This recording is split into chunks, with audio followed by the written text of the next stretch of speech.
Hello. Okay, so this is kind of an addendum to the previous video where we argued that alpha semantically entails beta and beta semantically entails alpha is basically an alternate definition for alpha is semantically equivalent or logically equivalent to beta. I wanted to point out that this is really emphasizing that semantic equivalence or semantic entailment and logical equivalence are kind of like meta ideas. They're outside of our core language. Alpha and beta, they're going to be words that are, or sentences that are in our language.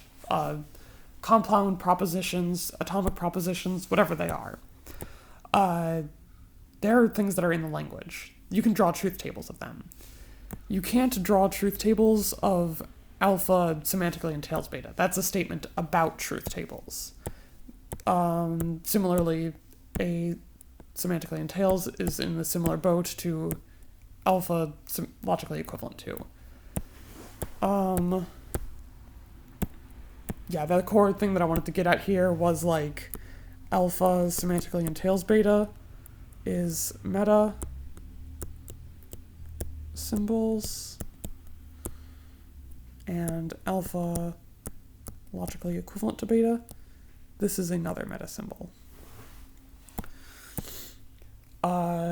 Meanwhile, things like P implies Q or P if and only if Q, these are elements of the language, and so you can write things like P implies Q implies R. That's a fair thing to write in propositional logic. It would not be the same if you were to use these symbols instead. Yeah. What else do I want to say here? I also want to say that P semantically entails Q, and P is logically equivalent to Q.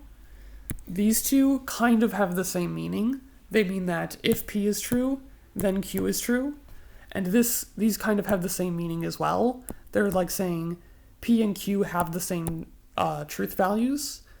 The only difference is that the bottom ones here are meta symbols. They can't be nested. They're used when reasoning about the language.